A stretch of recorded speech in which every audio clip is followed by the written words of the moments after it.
Hello everyone, welcome to study time with new informative video.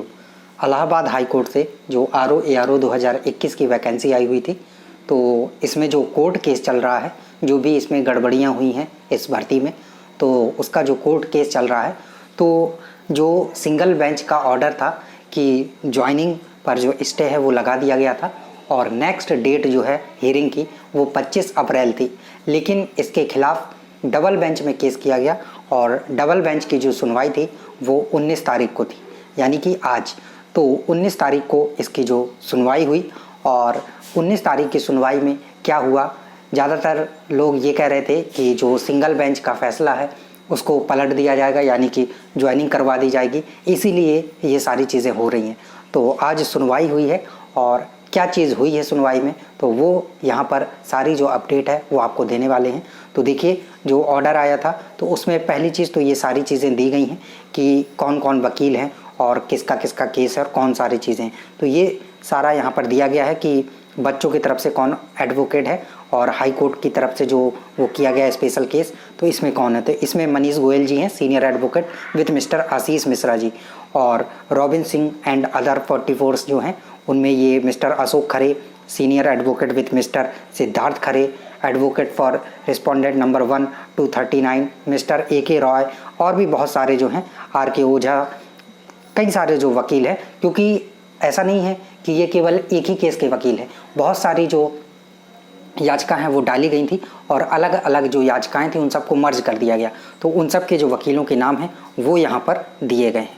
तो आगे आज क्या हुआ क्या नहीं हुआ सुनवाई में, तो वो आपको बताने वाले हैं। तो ये देखिए, मेन पॉइंट पे आते हैं कि क्या हुआ। तो यहाँ पर जो 3 नंबर पॉइंट है इसमें दिया गया है कि mister Ojha senior advocate submitted that he has field intervention application number 2 for 2022 in the present appeal.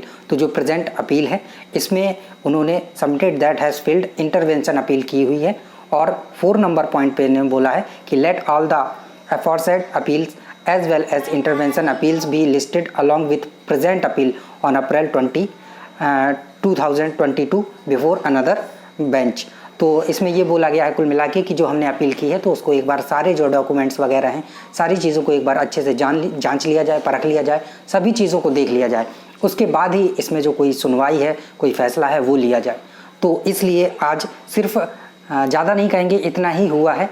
तो इसके बाद जो नेक्स्ट हियरिंग की डेट है वो कल की दे दी गई, यानी आज इस सारी चीज़ें, जो सारी फाइलें उनको देख ले हाई कोर्ट, सारा जो मैटर है वो समझ ले। ऐसा ना हो कि जल्दबाजी में आज ही निर्णय दे दे। तो सारी चीज़ें बोल दी गई हैं और इसमें जो एप्लीकेशन इंटरवेंशन एप्लीकेशन है वो दी गई थी और बोला गया था कि इसको सारा अच्छे से समझ ले, एक बार देख ले सारे डॉक्यूमेंट्स वगैरह। तो अब आज ये सारा प्रोसेस हो जाएगा और कल की जो डेट है यानी अप्रैल 20 की वो दे दी गई है। तो कल फिर इसकी जो सुनवाई है वो होने वाली है और देखते हैं कि क्या निर्णय आता है।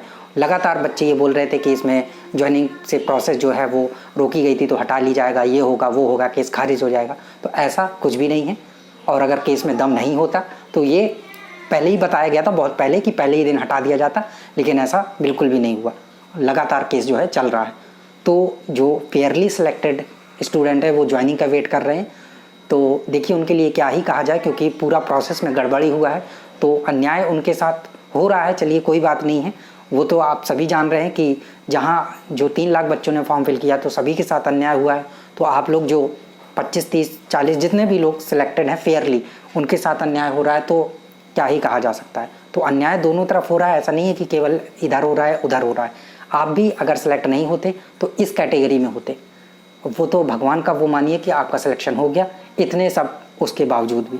तो चलिए आगे देखा जाता है क्या होता है। और कल की हेयरिंग जो है वो काफ़ी इंपॉर्टेंट है और कल जो भी अपडेट आती है तो वो आपको जानकारी दे दी जाएगी। और अभी जो केस है वो दमदार तरीके से चल रहा है और जो बात पता चली है कि हो सकता है कि री एग्ज़ाम हो जाए इसका, और री एग्ज़ाम भी जो है हाई कोर्ट अपनी निगरानी में ही करवा सकता है।